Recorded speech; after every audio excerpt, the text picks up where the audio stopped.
Hello दोस्तों, welcome back once again. आज हम जिस मूवी को एक्सप्लेन करने वाले हैं उस मूवी का नाम है यंग एंड ब्यूटीफुल।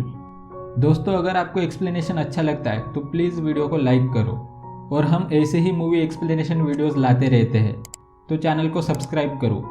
तो मूवी स्टार्ट करते हैं। मूवी की शुरुआत में इसाबेल बीच पे सनबाथ ले रही है। इसका अभी अभी एक बॉयफ्रेंड बना है जिसका नाम है फिलिक्स। ये इसाबेल को ढूंढते हुए उसके घर पहुंच गया है। यही बताने के लिए इसाबेल का भाई विक्टर उसे ढूंढ रहा है।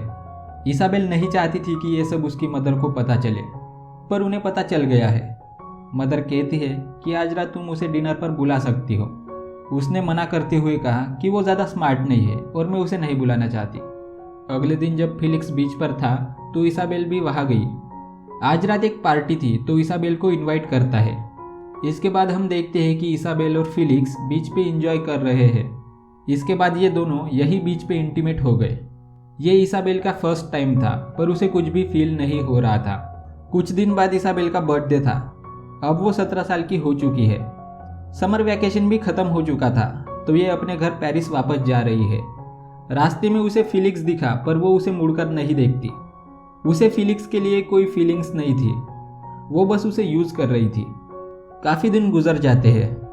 अब इसाबेल काफ़ी बदल चुकी थी। अब वो पैसों के लिए किसी के भी साथ सोती है। अभी भी वो अपने एक क्लाइंट से ही मिलने जा रही है। उसने वेबसाइट पे एक आईडी बनाई है जिससे उसे क्लाइंट्स मिलते हैं। ये जिस क्लाइंट से मिलती है वो बहुत ओल्ड है। उसका नाम है जॉर्ज। जॉर्ज को भी ये अंडर एज लग रही थी। ये दोनों ऑनलाइन मिले थे, तो ऑब्वियसली इन दोनों ने अपनी एज गलत डाली थी। इसके बाद वो दोनों इंटीमेट हो जाते हैं। अब वो अलग अलग क्लाइंट्स से मिलने लगी। घर से वो स्कूल जाने के लिए निकलती थी, पर रास्ते में अपने कपड़े चेंज करके क्लाइंट्स के पास जाती थी। ऐसे ही एक दिन मदर के बहुत फोर्स करने के बाद इसाबेल उनके साथ मूवी देखने जाती है। वहाँ थिएटर में उसे उसका क्लाइंट जॉर्ज दिखा। जॉर्ज उसकी बेटी के साथ मूवी देखने आया था। इसाबेल ने यह भी देखा कि उसके मदर का उसी के फैमिली फ्रेंड पीटर से अफेयर चल रहा है। इसके बाद इसाबेल को जॉर्ज का मैसेज आता है कि कल उसी कमरे में मिलना। अगले दिन वो होटल में जाकर उसके साथ इंटीमेट होती है। जॉर्ज भी उसके साथ इन्वॉल्व होता जा रहा था। वो चाहता है कि इसाबेल किसी और से ना मिले, सिर्फ उसी के साथ रिलेशन रखे। एक दिन जब जॉर्ज और इसाबेल इंटीमेट हो रहे थे तो बीच में ही जॉर्ज मर जाता है। इसाबेल डर जाती है। वो जल्दी से वहाँ से भागने की कोशिश कर रही थी। इस दौरान वो बाथरूम में गिरकर उसे चोट लगती है। वहाँ उसे कुछ टैबलेट्स दिखते हैं जो जॉर्ज यूज़ करता था। वो जॉर्ज को एक बार देखकर वहाँ से चली जाती है। इसाबेल वहाँ से भाग तो गई, पर उसे डर था कि ये केस पुलिस के पास ना जाए। और अगले दिन ऐसा ही हुआ। पुलिस उसके मदर के पास पहुँच गई। इसाबेल क्या करती है ये सब उसे बताते हैं। जो जॉर्ज के साथ इंसिडेंस हुआ था ये भी बताते हैं। मदर को फिर भी यकीन नहीं हो रहा था। होटल के सीसीटीवी में इसाबेल के फोटोज भी आए थे, ये भी उन्हें दिखाते हैं। इसके बाद और इन्वेस्टिगेशन के लिए इसाबेल का रूम चेक करते हैं। वहाँ उन्हें बहुत सारे पैसे और इसाबेल के लैपटॉप में वेबसाइट देखते हैं जहाँ से इसाबेल क्लाइंट्स ढूंढती थी। ये सब पता चल जाता है। ये सब देखकर इसाबेल के मदर को शॉक लग जाता है।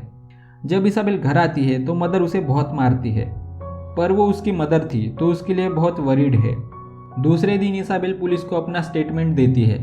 उसने कहा ऐसे काम करने वाले एजेंट्स स्कूल के आसपास घूमते रहते हैं। ऐसे ही एक दिन एक आदमी ने उसे अप्रोच किया था। इसाबेल के मना करने के बाद उस आदमी ने उसे मोबाइल नंबर दिया था और कहा अगर तुम्हारा विचार बदल जाए तो मुझे कॉल करना। एक हफ्ते बाद इसाबेल ने उसे कॉल किया और वो ये सब करने लगी। उसने कहा पहली बार ये सब करना मुझे अच्छा नहीं लगा, पर बाद में फिर से करना चाहिए ऐसा लग रहा था। फिर उसने एक सेकंड फ़ोन ले लिया और उसी से वो क्लाइंट्स के साथ कांटेक्ट करती थी। रात में डिनर टेबल पर उनकी डिस्कशन होती है कि उसके पैसे के साथ क्या करना चाहिए। तो मदर ने कहा हम इसे डोनेट कर देंगे। ये सुन के इसाबेल थोड़ा अपसेट है। इसाबेल नहीं चाहती कि उसके पैसे कहीं डोनेट करे। मदर कहती है कल तुम्हें काउंसलर के पास जाना होगा। फ्रांस के लॉ के अनुसार इसाबेल नाबालिग होने की वजह से उसे काउंसलिंग अटेंड करनी होगी। अगले दिन वो उसके मदर के साथ एक काउंसलर के पास गई। काउंसलर इसाबेल से सवाल पूछता है, पर वो सही से जवाब नहीं देती। यह काउंसलर कहता है जो पैसे इसाबेल ने कमाए हैं ये उसे ही मिलने चाहिए। ये सुन के इसाबेल थोड़ा खुश होती है। ये अगली डेट फिक्स करते हैं और वहाँ से चले जाते हैं। अब इसाबेल को बिजी रखने के लिए उसकी मदर उसे बेबी सिटिंग का काम करवाती है। जब पेरेंट्स घर पर नहीं होते तो वो उनके बच्चों को संभालती है। ऐसे ही एक दिन वो उसके फैमिली फ्रेंड पीटर के बच्चों को संभाल रही थी। जब वो घर वापस आते हैं तो पीटर उसे घर छोड़ने वाला था, पर पीटर की वाइफ खुद उसे छोड़ने जाती है क्योंकि उसे डर है कि कहीं पीटर इसाबेल के चक्कर में ना पड़े। वो पीटर को उससे दूर रखना चाहती है, जिस बात को इसाबेल फील करती है। घर आकर इसाबेल अपने स्टेप डैड से भी फ्लर्ट करने लगती है।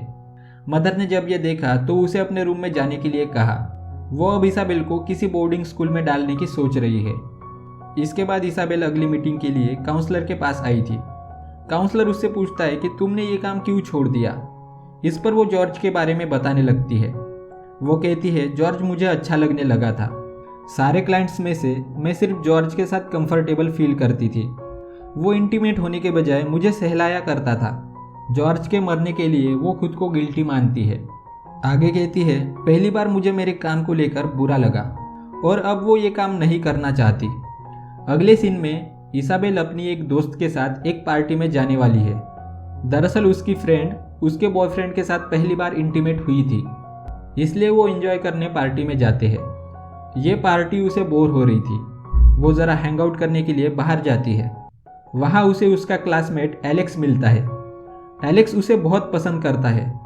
उसे कहता है, मैं तुम्हें किस करना चाहता हूँ। इसाबेल थोड़ी देर सोचकर उसे परमिशन दे देती है। इसके बाद वो दोनों पार्टी एंजॉय करते हैं। रात भर इसी सिटी में घूमते रहते हैं। काफ़ी दिन गुजर जाते हैं। अब वो कपल बन चुके थे। इसाबेल के फैमिली को भी इससे कोई प्रॉब्लम नहीं थी क्योंकि वो भी एलेक्स को पसंद करते थे। लेकिन एलेक्स के साथ उसे वो एक्साइटमेंट नहीं मिल रही थी जैसी उसे अलग अलग क्लाइंट्स के साथ मिलती थी, जिसकी वजह से वो एलेक्स से भी ब्रेकअप करती है। उसके पास अभी भी उसका पुराना फ़ोन और सिम कार्ड है जो वो अपने काम के लिए यूज़ करती थी। इसे वो ऑन करती है। उसके क्लाइंट्स के बहुत सारे मैसेज आए हुए थे। उनमें से एक मैसेज जॉर्ज की वाइफ का था। वो उसे मिलना चाहती थी। जहाँ पर जॉर्ज और इसाबेल मिलते थे उसी होटल में ये दोनों मिलते हैं। जॉर्ज की वाइफ कहती है, मैं उस लड़की से मिलना चाहती थी जिसके साथ मेरे पति ने आखिरी पल गुजारे थे। इसाबेल उस इंसिडेंस के लिए सॉरी कहती है। वाइफ कहती है, इसमें तुम्हारी कोई गलती नहीं है, वो बीमार था। आगे कहती है, जब मैं 17 साल की थी तो बिल्कुल तुम्हारी तरह दिखती थी। इसके बाद वो इसाबेल को उसी कमरे में लेकर जाती है जहाँ जॉर्ज की डेथ हो गई थी। वाइफ कहती है, मैं इस कमरे को देखना चाहती थी। इसाबेल भी एक बार इस कमरे को देखना चाहती थी। फिर इसाबेल को अपने पास लेटने के लिए कहती है और उसे वैसा ही सहलाती है जैसा जॉर्ज उसे सहलाया करता था। इसाबेल वहाँ सो जाती है। जब इसाबेल उठी तो जॉर्ज की वाइफ जा चुकी थी। इसी मोमेंट पर यह मूवी एंड हो जाती है। आप सबको लग सकता है कि ये अजीब एंडिंग हुई है, पर ऐसा नहीं है। मूवी को डिटेल में समझे तो हमें इसाबेल गलत लग सकती है, और वो थी भी। जॉर्ज और उसकी वाइफ में रिलेशन अच्छा नहीं था, तो जॉर्ज अपनी वाइफ को मिस करता था। जैसा जॉर्ज की वाइफ ने कहा था कि वो 17 साल की एज में बिल्कुल इसाबेल की तरह दिखती थी, तो ये भी सच है कि जॉर्ज भी इसाबेल में अपनी वाइफ को देखता था। इसलिए वो इसाबेल से मिलकर उसके साथ इंटीमेट हो जाने के बजाय उससे बातें करता था, उसे प्यार से सहलाया करता था। जब वो मर गया था तभी वो पहली बार इंटीमेट हो गए थे। जॉर्ज के मरने के बाद इसाबेल ने भी ये काम छोड़ दिया था। जॉर्ज के वाइफ को शिकायत थी कि जॉर्ज दूसरी लड़की से मिलता था और वो उस लड़की को देखना चाहती थी। जब उसने इसाबेल को देखा तो जॉर्ज के लिए कोई शिकायत नहीं थी। उसे समझ आ गया था कि जॉर्ज इससे क्यों मिलता था। जॉर्ज की तरह इसाबेल को सहलाकर उसने जॉर्ज को मिस किया। दोस्तों, आपको ये एक्सप्लेनेशन कैसा लगा कमेंट में ज़रूर बताएं। तो मिलते हैं अगले वीडियो में।